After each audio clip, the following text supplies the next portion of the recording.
La manière dont un roi administre une colonie est à travers un gouverneur. Est-ce clair? Est-ce clair? Dites oui si vous le comprenez. C'est important. La façon dont un roi étend son influence à une colonie, il ne le fait pas directement. Il envoie une personne vivre dans cette colonie, le représentant. Cette personne est appelée un gouverneur. Le gouverneur est toujours envoyé depuis le pays siège dans un royaume. Vous ne nommez jamais un gouverneur du territoire. Vous envoyez toujours. Tout le monde dit « envoyer ». Vous envoyez toujours le gouverneur du pays d'origine au territoire. Parce que le rôle du gouverneur est d'établir le royaume du roi dans ce territoire. Il doit donc être quelqu'un qui connaît le royaume, qui connaît l'esprit du roi, qui connaît la volonté du roi, qui connaît les intentions du roi. Par conséquent, il doit être quelqu'un qui vit avec le roi, connaît le roi, comprend le roi, connaît les désirs du cœur du roi, et tout. Par conséquent, il doit être envoyé par le roi. Et c'est pourquoi chaque gouverneur qui a vécu aux Bahamas avant que nous déclarions l'indépendance était une personne britannique, parce que leur travail était d'établir le royaume dans cette colonie. Cela me mène alors à mon point final, et c'est la clé de l'influence du royaume, le gouverneur. Le gouverneur est la présence du roi absent dans la colonie. Veuillez écrire cela. C'est une déclaration très importante. Le gouverneur est la présence du roi absent dans la colonie. Cela signifie que lorsque le gouverneur est présent, vous n'avez pas besoin de la présence physique du roi. C'est pourquoi la reine d'Angleterre et le roi George V et Henri VI et tous les autres rois d'Angleterre qui ont influencé les nations caribéennes anglophones, en tant que colonie, ils ne nous ont pas trop souvent rendu visite. Et pourtant, nous parlons anglais, nous buvons du thé, nous portons des pantalons courts et des chaussettes longues, nous agitons l'Union Jack et nous avons chanté les chansons de la Grande-Bretagne. Pourquoi ils n'avaient pas besoin d'être présents pour que vous sentiez leur influence? Le gouverneur était le mécanisme pour cette influence. Maintenant, souvenez-vous, Jésus a dit « Le royaume des cieux est arrivé sur terre ».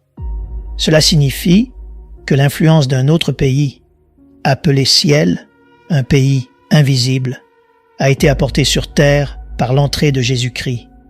Maintenant, laissez-moi juste dire ceci et écoutez très attentivement. Le Saint-Esprit n'est jamais appelé le roi. Seul Jésus s'appelle le roi. Quand le roi est dans le territoire, vous n'avez pas besoin du gouverneur pour activer.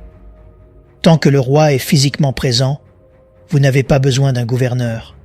Donc, tant que Jésus-Christ est sur terre, vérifiez votre Bible. Il n'y avait aucune activité du Saint-Esprit ailleurs. Il l'a verrouillé parce que le gouverneur représente le roi en son absence. Donc, chaque fois qu'un roi quitte une colonie, il doit faire quelque chose, il doit envoyer immédiatement un gouverneur.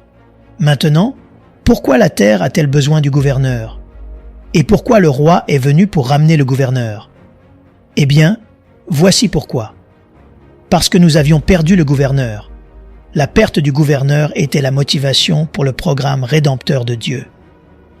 Faites attention à la manière dont je vous parle. Aller au ciel n'était pas la motivation pour la venue du Christ sur terre. Le Christ roi est venu sur terre parce que nous avions perdu le gouverneur. Et le territoire ne peut pas fonctionner si le roi et le gouverneur sont absents. Sinon, tout devient chaotique. Il n'y a pas de domination, pas d'ordre.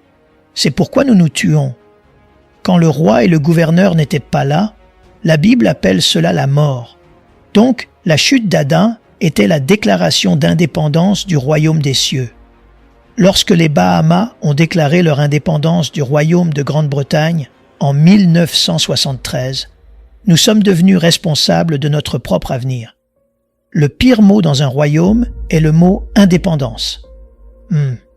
Il n'y a rien de plus dangereux et menaçant pour un royaume que l'esprit d'indépendance. Et c'est ce qu'Adam a déclaré. Adam a déclaré « Je ne veux plus être sous la juridiction du ciel. Je ne veux plus être sous le roi des rois.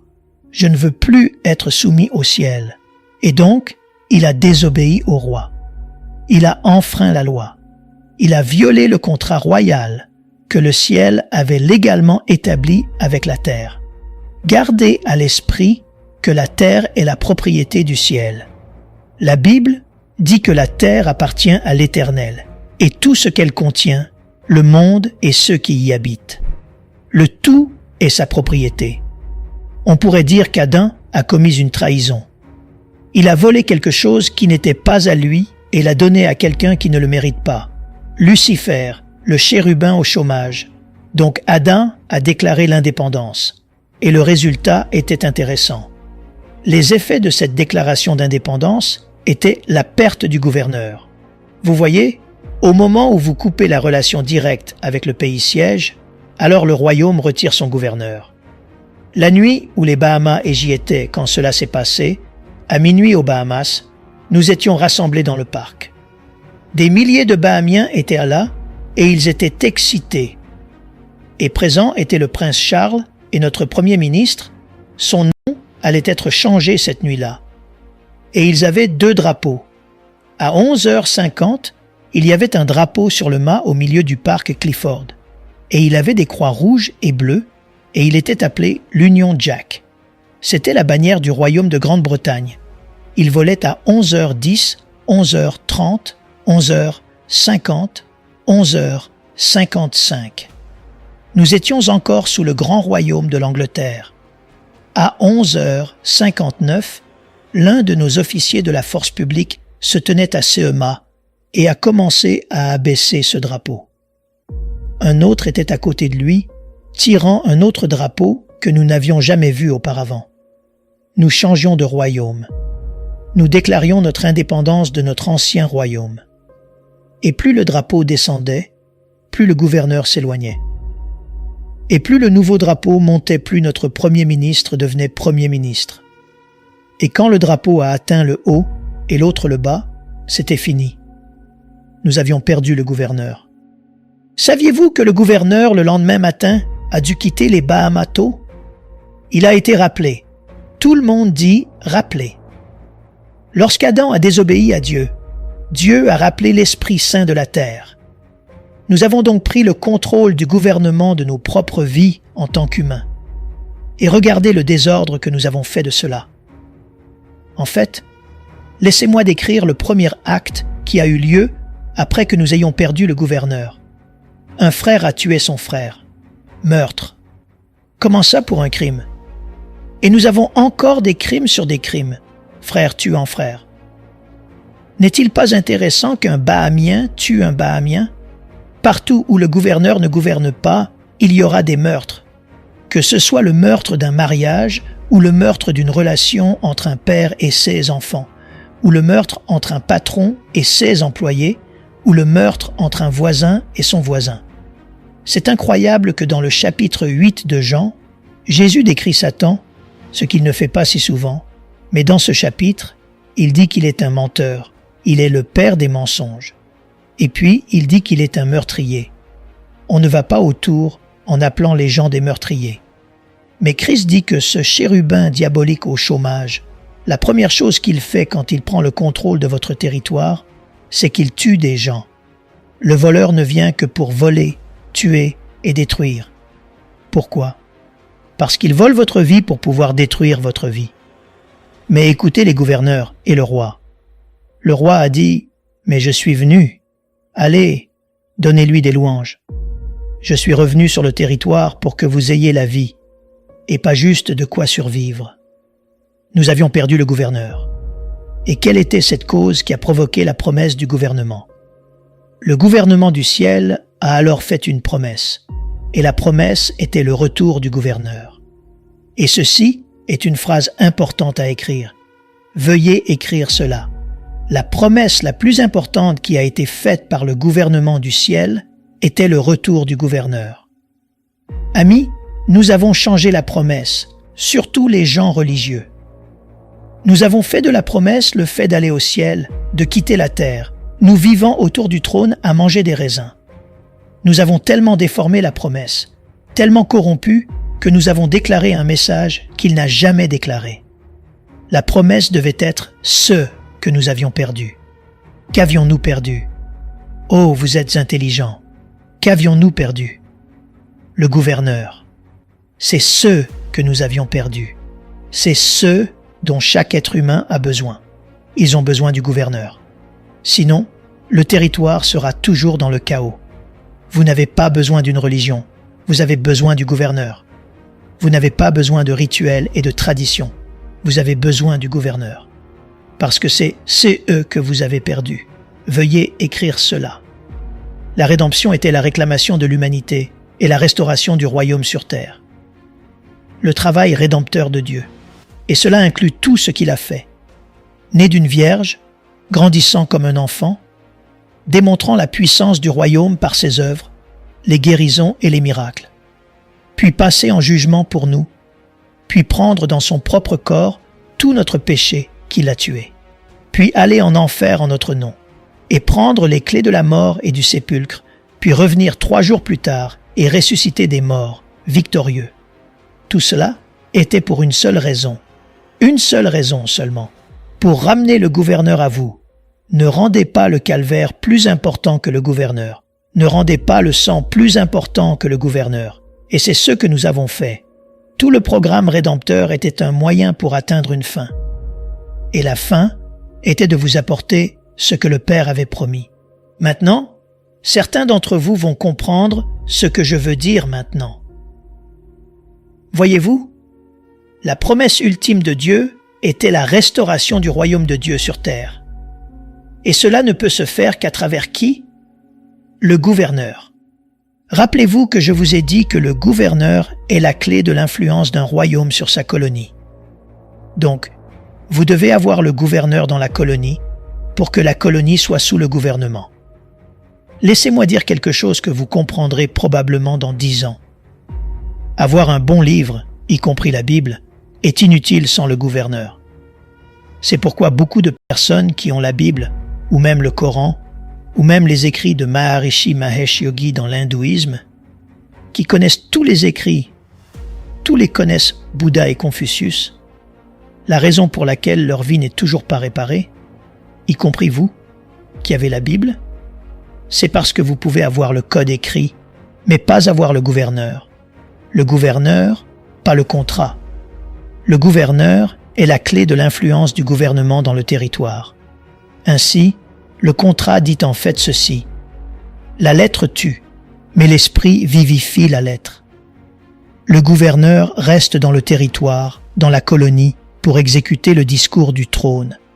Le discours du trône est mort sans le gouverneur présent pour s'assurer qu'il est exécuté, parce que l'autorité et le pouvoir d'exécuter le discours du trône ne sont pas dans le discours. Ils sont dans le gouverneur. C'est pourquoi vous pouvez connaître l'Écriture et aller en enfer. Ne soyez pas impressionnés par tous ceux qui citent l'Écriture. Mon ami Louis Farrakhan cite l'Écriture tout le temps. Mais ma question est, a-t-il le gouverneur? Il est mon ami? Probablement en train de regarder le programme. Salut Louis. Je ne suis pas impressionné par les versets de l'Écriture. C'est pourquoi je trouve très ironique que la plupart des gens qui veulent discuter avec vous de votre foi ne sont même pas sauvés. Mais ils citent l'Écriture pour essayer de vous impressionner. Votre Bible ne dit-elle pas cela? Attendez. Avez-vous le gouverneur? Amen. Amen. Très important. La promesse du gouverneur pour la colonie est la promesse ultime.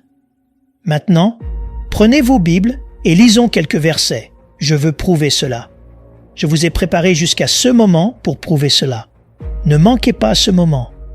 Luc, chapitre 24, versets 48 et 49. Jésus parle. Écoutez ces paroles, il dit « Et moi, je vais vous envoyer ce que mon Père a promis. Mais restez dans la ville jusqu'à ce que vous soyez revêtus de la puissance d'en haut. » Il a appelé le revêtement de puissance d'en haut ce que le Père avait promis. Allons un peu plus loin. Actes, chapitre 1, verset 4. Quand la promesse est venue, Jésus leur a dit « Ne quittez pas Jérusalem, mais attendez le don que mon Père vous a promis, dont vous m'avez entendu parler. » Maintenant, c'est une déclaration importante. En d'autres termes, pendant les 3 dernières années et demie, j'ai vraiment parlé seulement d'une chose. Chaque fois que je dis royaume, je voulais vraiment dire Saint-Esprit, parce que quand je dis royaume, je voulais dire influence. Pendant les 3 dernières années et demie, je vous ai dit les gars que l'influence arrive, l'influence arrive, l'influence arrive, le royaume arrive, le royaume arrive, l'influence arrive, le gouverneur arrive. Il dit, voici, vous restez ici à Jérusalem, parce que vous êtes sur le point d'obtenir l'influence, qui est la promesse que mon Père vous a faite. Très intéressant. J'appelle cela le roi et le gouverneur. Le but principal et le but premier de la venue de Jésus-Christ sur terre était de livrer le gouverneur du ciel à la colonie de la terre. Écrivez cela si vous voulez savoir pourquoi Christ est venu sur terre. C'est exactement cela. Tout le reste était un moyen pour atteindre cette fin. Son but principal et ultime était de ramener le gouverneur sur terre, de ramener le gouverneur qui était dans le ciel à la colonie de la terre. C'est pour cela que Jésus est venu sur terre. Il n'est pas venu sur terre pour vous emmener au ciel. Il est venu sur terre pour apporter le ciel sur la terre. Alors il a dit, quand vous priez, ne priez pas pour aller au ciel. Il a dit, quand vous priez, priez ainsi. Notre Père, qui est aux cieux, que ton nom soit sanctifié. Il a dit, continuez à prier maintenant. Priez pour que son influence de royaume, le gouverneur, vienne. Sa volonté, son intention, ses lois, ses valeurs, ses morales soient faites sur la terre. Ne priez pas pour quitter la terre, dit-il, tout comme c'est le cas dans le ciel. Si le ciel boit du thé, vous buvez du thé sur terre. Si le ciel porte des chaussettes longues et des pantalons courts, alors la terre est censée porter des chaussettes longues et des pantalons courts.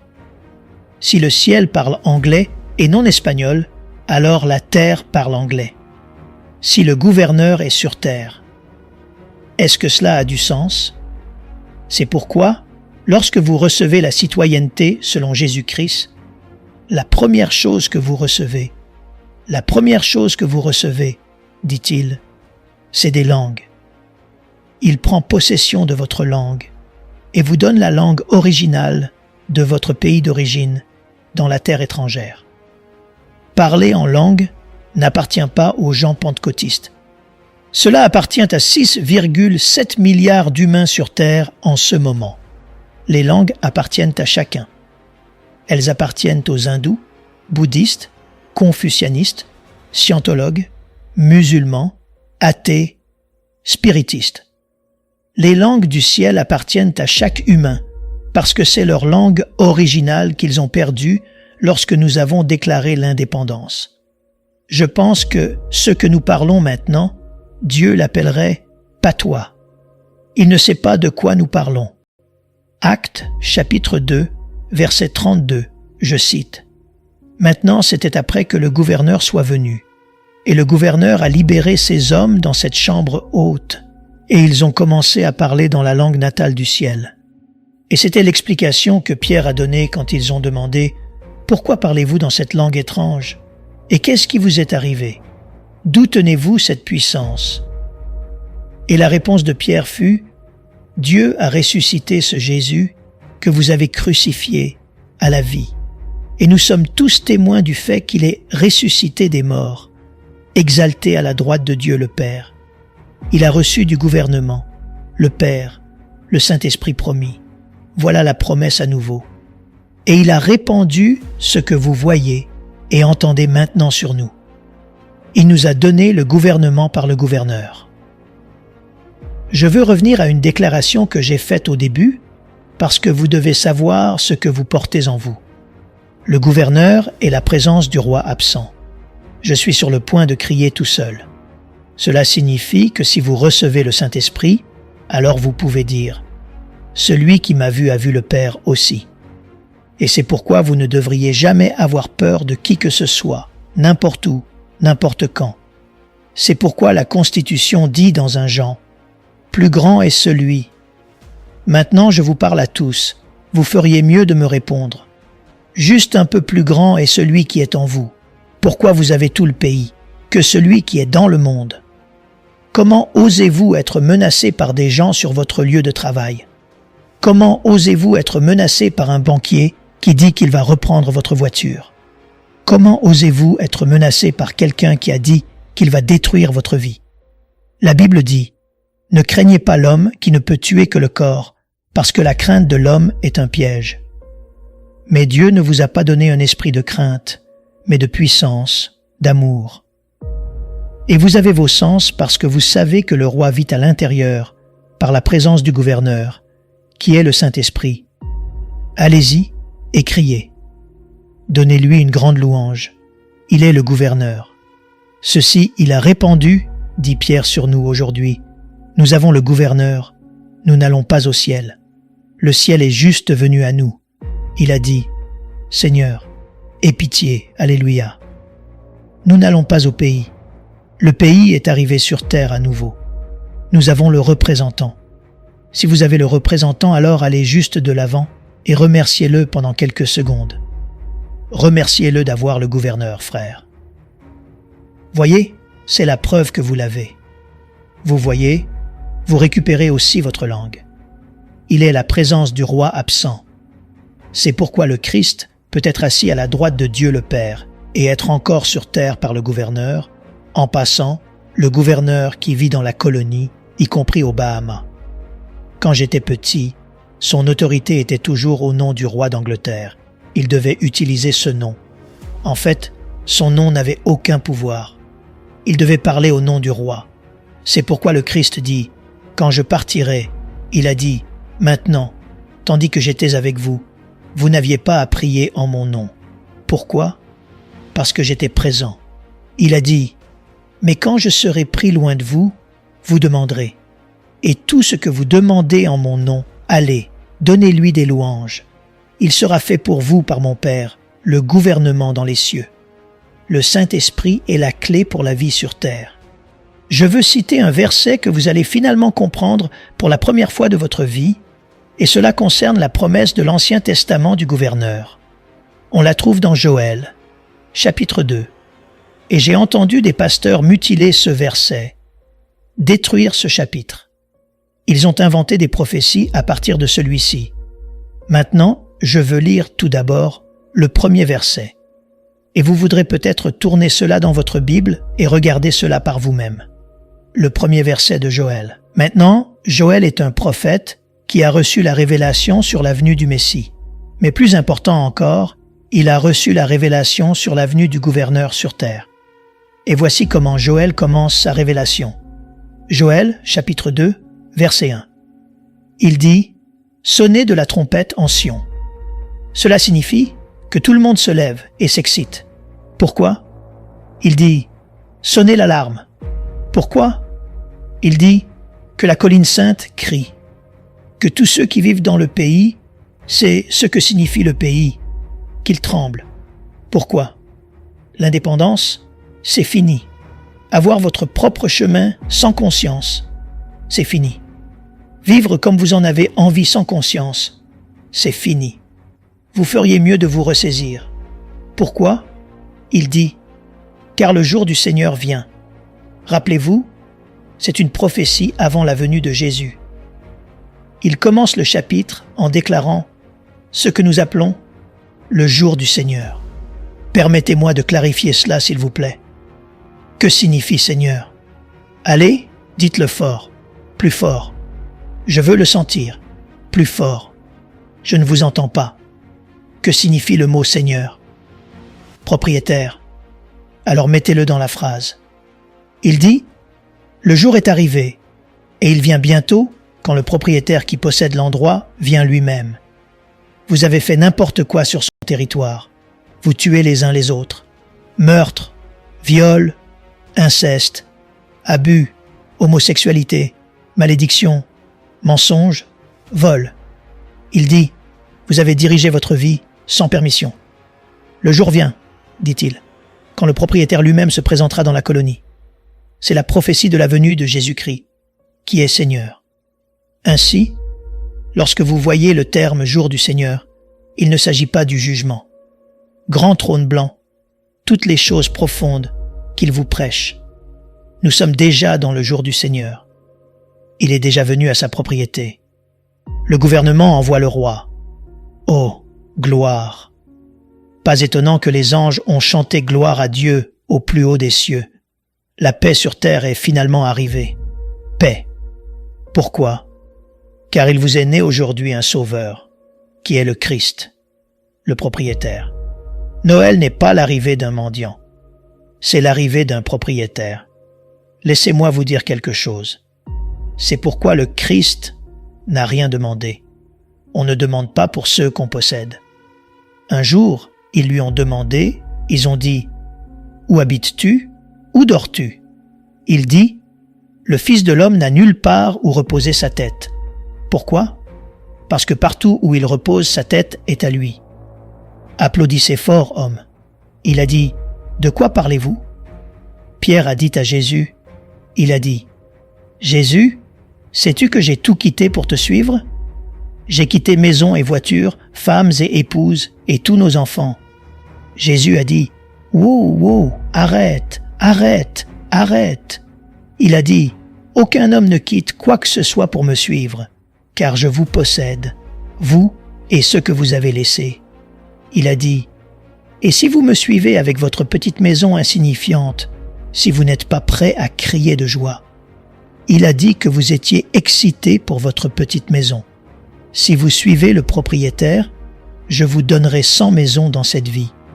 Il a dit « Allez, donnez une grande louange. Je possède celle que vous n'avez pas. » Et vous vous excitez pour votre petit travail, votre petit salaire. Il demande 10%. Vous êtes tellement avare avec vos 10%. Il possède les 90. Alors il retire ses mains de vous et laisse le cancer vous frapper. Et tout, ce que vous avez économisé disparaît en 24 heures. Une opération, 70 000 $. Vous devez hypothéquer votre maison pour payer votre santé. Vous parlez absurdement de vos petits 10%. Il possède tout. Mais regardez Joël. Joël dit au verset 28, « Après cela, je répandrai mon esprit sur toute chair. Vos fils et vos filles prophétiseront. Vos vieillards auront des songes, et vos jeunes gens des visions.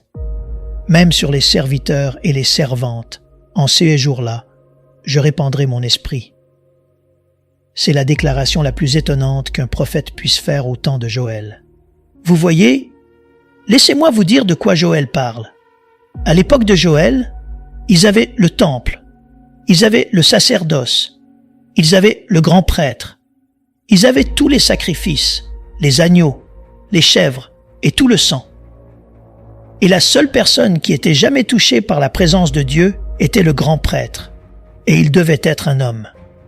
C'est important, ce qui signifie que la seule chose que les gens savaient toute leur vie, c'est que lorsque cet homme seul entrait dans le Saint des Saints, la présence de Dieu venait au milieu de ses chérubins.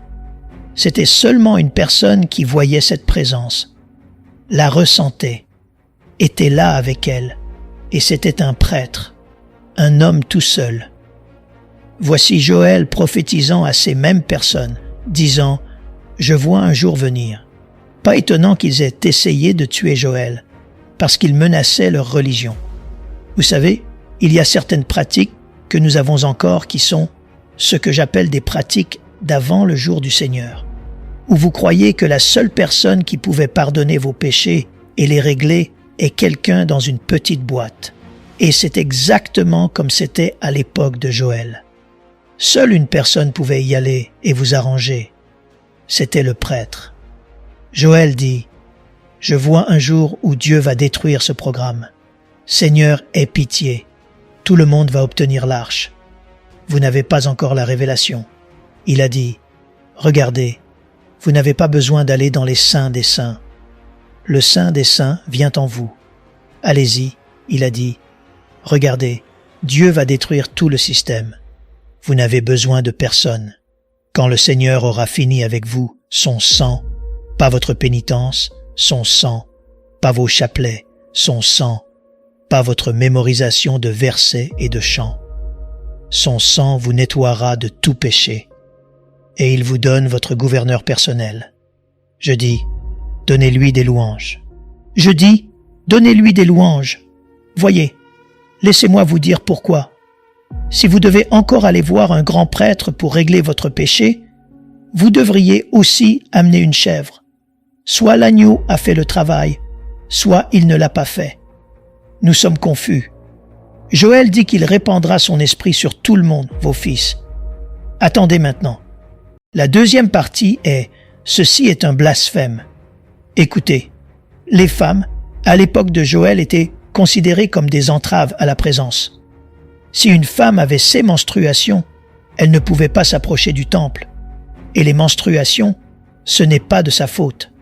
Vous feriez mieux de remercier Dieu pour le Seigneur, mesdames. Remerciez le Seigneur. Le propriétaire est venu et a arrangé les choses. Joël disait quelque chose qui a failli le faire tuer, parce que les femmes ne pouvaient même pas imaginer être prêtres. Et Joël dit, « Prêtre, quand le jour du Seigneur arrivera, il donnera le gouverneur à tout le monde. Il va ignorer la distinction de genre. » La Bible dit, « Car en lui il n'y a ni homme ni femme, car nous sommes tous un dans le même esprit. Donnez-lui une louange. » Oh, Alléluia. Je dis, Alléluia. Alléluia. C'est pourquoi toutes ces choses et ces absurdités dont nous parlons, les femmes ne peuvent pas prêcher et les femmes ne peuvent pas faire ceci. Tout cela, c'est bien avant que le Seigneur ne soit arrivé. En fait, la première femme à laquelle il s'est connecté, il l'a transformée en évangéliste. Allez, parlez-moi maintenant. Elle a laissé tomber sa cruche d'eau et est retournée au village, dit-il. Et elle a dit à tout le monde, « Venez voir un vrai homme qui ne m'opprime pas. » C'est vrai, c'était à cette femme qu'il a dit, « Vous adorez dans les montagnes. C'est votre rituel. Et les Juifs adorent dans la ville. C'est leur rituel, dit-il, mais le jour est arrivé. Allez, venez un peu avec moi. » Il a dit, « Un jour est venu où ceux qui adorent Dieu ne vont pas dans une cabine ou un temple ou une montagne, mais ils adoreront Dieu en esprit. Je vais leur donner à tous le gouverneur. » Quel verset puissant. Il dit « et vos filles ». Pourquoi Dieu a-t-il inclus cela? Parce que c'était impossible. Il dit « Je vois venir le jour où le propriétaire arrive sur terre et toute la discrimination que vous avez. Avec tous ces différents genres, il va tout détruire. Il est venu restaurer ce que l'homme a perdu. Et vous tous, c'est l'homme. Oui, et ils le feront. Quoi? Prophétiser. Vos fils et vos filles commenceront à parler au nom du pays. D'ailleurs, notez le mot prophétiser, s'il vous plaît. Le mot prophétiser est le même mot que prêcher. Cela signifie parler au nom de Dieu. Les fils et les filles sont censés prêcher le langage du ciel. Vous déclarez ce que le gouvernement dit, que vous soyez homme ou femme. Amis, regardez la déclaration suivante. Vos vieillards. Il n'a pas dit vieux prêtres, n'importe quel vieux humain. Vous comprenez? Et vos jeunes gens, adolescents, enfants, tous, ils sont prêts. Il les remplit du gouverneur. Louez Dieu. Et au cas où vous auriez manqué le point, il dit, même vos serviteurs, hommes et femmes, Dieu essaie de faire passer ce point. Il se répète encore et encore. Il a dit, regardez, je me fiche de tous vos petits problèmes culturels. Quand je reviens sur ma planète, je vais remplir tous ceux qui s'ouvrent. Amen. Amen. Combien d'entre vous se sont déjà ouverts? Montrez-moi votre main. Rendez-lui grâce parce que vous vous êtes ouverts. Louez Dieu, il dit, à la fois vos hommes et vos femmes. Je répandrai mon esprit avec un E majuscule en ces jours, pour des jours où le Seigneur vient sur terre. Il est déjà venu. Je dis, il est déjà venu. Et puis il dit, je montrerai des merveilles. Pourquoi? Parce que mon royaume commencera à influencer la planète. Des merveilles dans les cieux et sur la terre. Rappelez-vous, tout. Ce que vous liez sur terre, le ciel lit tout. Ce que vous déliez sur terre. Il a dit, regardez, maintenant vous allez voir le ciel se manifester sur terre quand le gouverneur revient. Colonisation. Colonisation. Je veux juste toucher à quelque chose ici qui est très important. Remarquez qu'il est dit que les vieux hommes rêveront des rêves. Et cela inclut les vieilles femmes aussi. Ok, que les vieux hommes, terme générique pour les personnes âgées, rêveront des rêves. Et les jeunes gens, cela signifie hommes ou femmes, verront des visions. Maintenant, notez les deux mots, s'il vous plaît. Rêve et vision. Il y a une différence entre les rêves et les visions. Et la différence est très importante. Un rêve. Continuez d'écrire. Un rêve est quelque chose que vous désirez faire, mais vous êtes trop vieux pour le terminer. Une vision est quelque chose que vous voyez faire et que vous pouvez compléter de votre vivant. Mais voici ce qui est important ici. Oh, j'aime juste Jésus. La raison pour laquelle j'envoie mon gouverneur sur terre n'est pas pour vous faire plaisir. Pas pour que vous vous rouliez par terre, sautiez dans tous les sens, renversiez les gens. Le gouverneur n'est pas envoyé sur terre pour que vous criiez et perturbiez les réunions. Le gouverneur est envoyé sur terre pour vous reconnecter à votre rêve et à votre vision, pour vous rendre votre mission pour laquelle vous êtes né. Car ce n'est pas moi qui ai dit que vous êtes mon ouvrage. Je vous ai travaillé sur le calvaire, nettoyé pour vous redonner le Saint-Esprit, pour vous créer en Christ Jésus, pour accomplir de bonnes œuvres qui étaient préparées pour vous avant le commencement du monde. C'est pour cela que je vous ai travaillé pour rendre à tous leurs rêves, celui que vous avez perdu. Merci Seigneur, et pour donner aux jeunes une vision pour leur vie, afin qu'ils arrêtent de faire des bêtises avec leur temps et leur énergie. Je suis venu vous rendre à nouveau maître de votre don. Le Saint-Esprit n'est pas là pour que vous ayez une crise. Ce n'est pas pour que vous attiriez l'attention sur vous dans un service, en criant, en courant partout, en agissant comme un fou. Il est venu pour vous donner une vision ou un rêve. Et donc je vois, cela me brise le cœur. Jésus. Seigneur, non. Je suis venu vous donner quelque chose à faire. Je suis venu vous donner le pouvoir de faire le travail, pas pour avoir une excitation. Et voilà. Il redonnera aux anciens leurs rêves. Il redonne aux jeunes leurs visions pour qu'ils puissent faire des merveilles sur la terre. Quand j'ai été baptisé dans le Saint-Esprit, toute ma vie a changé. Vous pouvez être né de nouveau et ne pas être encore baptisé dans le Saint-Esprit. Ainsi, vous passez tout votre temps à lutter contre le péché au lieu de faire quelque chose d'important. Le baptême dans le Saint-Esprit est pour la puissance, pour le travail, pas pour une excitation. Dans une réunion, quand le Saint-Esprit vient sur vous, il dit « Les anciens retrouveront des rêves et les jeunes verront des visions pour leur vie. » Parce que le gouverneur est ici pour impacter la terre avec le ciel à travers votre rêve. C'est pourquoi vous êtes nés. Le pouvoir vous est donné pour que vous puissiez montrer les preuves du roi. Laissez-moi juste vous demander de noter ces quelques pensées avant que nous nous séparions. Jusqu'à la prochaine fois. Le pouvoir de son absence. Je vous ai dit plus tôt que le gouverneur est la présence du roi absent. Luc, chapitre 24, verset 46 dit « Quand il est mort, ils ne l'ont pas tué. Il a rendu l'esprit. » Laissez-moi vous donner le mot utilisé en hébreu. Le mot hébreu utilisé ici est le mot que nous devons traduire par expirer. Cela signifie expirer. Il a libéré l'Esprit Saint. L'Esprit Saint n'a pas été battu hors de Jésus. Oh, aidez-moi, Jésus. L'Esprit Saint n'a pas été écrasé hors de Jésus. Il a dit « Personne ne prend ma vie. Vous ne pouvez pas me tuer. Je partirai quand j'aurai fini d'utiliser ce corps pour obtenir du sang pour vous nettoyer. » Maintenant, pourquoi est-ce important?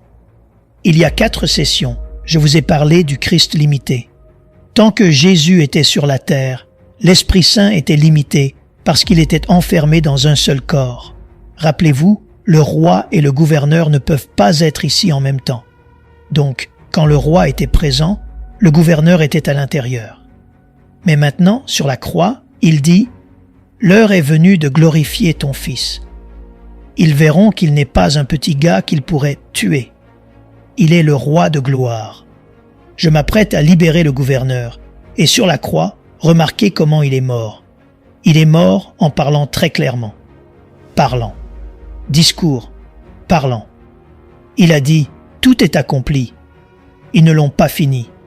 Il s'est fini lui-même. Il dit, c'est accompli, il dit. Et puis, il a rendu l'Esprit Saint. Il a libéré celui qui était enfermé dans un seul corps. Il a libéré le gouverneur une fois de plus.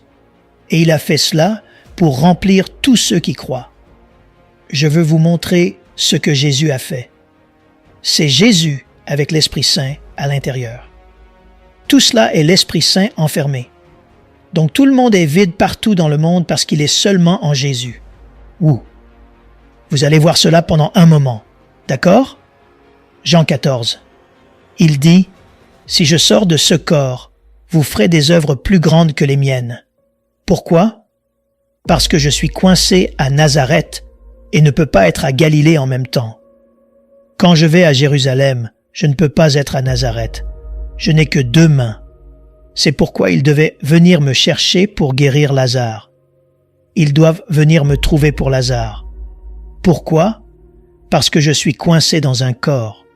Laissez-moi vous dire quelque chose. Certains d'entre vous écoutent. Certains d'entre vous ont désiré retourner au jour où le Christ est sur terre. C'est la plus grande erreur que vous feriez. Si vous viviez au temps de Jésus et que vous étiez aux Bahamas, vous mourriez de votre maladie. Cela coûte tellement cher de voyager en Israël. Aucun bateau pour le transporter à cette époque. Vous mourriez là où vous êtes. Vous deviez aller le voir, l'imiter. Jésus a dit, « Il est mieux pour vous que je parte. » Je vais le dire à nouveau. Il a dit, « Il est mieux pour vous que je sorte de ce corps. » Car si je ne pars pas, alors l'Esprit Saint, le gouverneur, ne peut pas venir. Car maintenant, il est avec vous, mais il sera en vous. Est-ce que quelqu'un comprend la parole de Dieu? Il a dit, « Vous ne voulez pas qu'il soit avec vous. » Vous pensez aimer ça? Ce n'est pas bon. Je suis limité. Il a dit, « Mais si je me débarrasse de ce corps, de cette image, et que je rends l'esprit au jour du Seigneur, il répandra son esprit sur toute chair. Même vos fils, vos filles, vos jeunes gens, vos vieillards, vos femmes, vos hommes, et autant que le Seigneur notre Dieu appellera, même ceux qui sont loin, et vous déborderez de joie et de vie. Alléluia. Maintenant, celui qui n'avait que 2 mains a maintenant 2, 4, 6, 8, 10, 12, 14, 16, 18, 22, 24, 26, 28, et celui qui était enfermé en Israël peut maintenant être en Jamaïque, en Chine, en Afrique, aux Bahamas, pour des œuvres plus grandes. Allez-y et criez pendant 5 secondes. Alléluia. Il s'est vidé. La Bible dit Alléluia. Celui qui était riche est devenu pauvre pour que nous qui étions pauvres puissions devenir riches. Merci beaucoup. Il a dit, je vais vous quitter, mais je reviens tout de suite. J'envoie le gouverneur. Il a libéré le gouverneur. Et c'est pourquoi vous et moi pouvons être remplis du gouvernement, du Saint-Esprit. Voyez Jean 14, verset 12. Il dit, en vérité, je vous le dis, celui qui croit en moi, les œuvres que je fais, il les fera aussi, et il en fera de plus grandes. Pourquoi? Parce qu'il peut aller où je ne peux pas aller, être où je ne peux pas être, toucher qui je ne peux pas toucher, voir qui je ne peux pas voir, guérir qui je ne peux pas guérir. De plus grandes œuvres que celles-ci, il les fera. Regardez bien, parce que je retourne au quartier général, hors de ce corps, et tout ce que vous demanderez en mon nom à partir de ce moment, je le ferai afin que le Père, le gouvernement, soit glorifié. Vous verrez la nature du gouvernement sur terre, à travers le Fils. Vous verrez l'influence du roi sur terre en l'absence du roi, parce que le gouverneur vit en vous. Et si vous demandez quoi que ce soit au nom du roi, il a dit, je le ferai. Le pouvoir du gouverneur rend la réalité du ciel sur terre facile. C'est pourquoi vous avez le Saint-Esprit. Et c'est pourquoi tout le monde a besoin du Saint-Esprit. Car c'est le seul moyen pour que le royaume de Dieu vienne sur terre. La joie du Seigneur est notre force. Je dis, la joie du Seigneur est notre force. 1er Jean. Lisez à haute voix, s'il vous plaît. Celui qui est en vous est plus grand que celui qui est dans le monde. Il existe 2 mondes. Chaque jour, quand vous allez au travail, un à l'intérieur, un à l'extérieur. Et selon le gouvernement du ciel, celui à l'intérieur est plus grand. Alors, qui allez-vous obéir? Votre gouvernement terrestre ou votre gouvernement céleste? Ne soyez pas fils des éléments misérables de la terre. La Bible dit, mais soyez fils de Dieu, car votre citoyenneté est dans les cieux.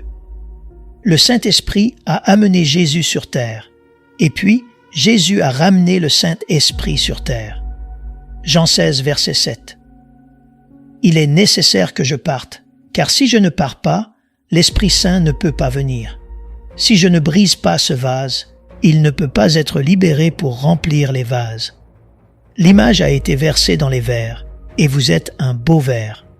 Merci. Le Saint-Esprit rend Jésus illimité parce que les verres sont partout.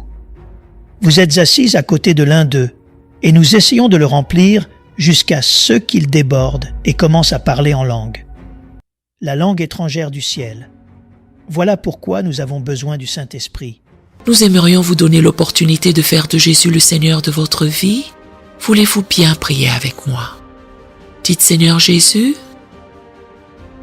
je me repens de mes péchés. Viens dans mon cœur. Je fais de toi mon Seigneur et Sauveur. Et merci, Seigneur, pour le baptême du Saint-Esprit en moi. Dans le nom de Jésus. Par cette simple prière, nous croyons que le Saint-Esprit vous conduit sur le chemin de la nouvelle naissance. Allez dans une bonne église dont le fondement est la parole de Dieu, passez par les eaux du baptême et donnez à Dieu la première place. Nous espérons de tout cœur que ce message vous encouragera. Si vous connaissez quelqu'un qui puisse être encouragé, s'il vous plaît, envoyez-le lui pour nous aider à atteindre plus de gens et à propager l'Évangile. Édifions le corps de Christ ensemble. Appuyez sur la cloche des notifications et merci infiniment de nous soutenir en vous abonnant à notre chaîne. N'hésitez pas à laisser vos requêtes de prière dans la section des commentaires. Sachez que même si vous ne voyez pas de réponse à votre requête, que ce soit sur YouTube, email, Facebook ou sur Messenger, nous avons prié pour vous. Nous invitons humblement le corps de Christ à soutenir chaque requête en écrivant une prière dans la section commentaires. Tenez-vous ferme dans la foi avec nous pendant que nous prions. Que la grâce et la paix du Seigneur Jésus-Christ soient avec vous tous et qu'il vous bénisse merveilleusement.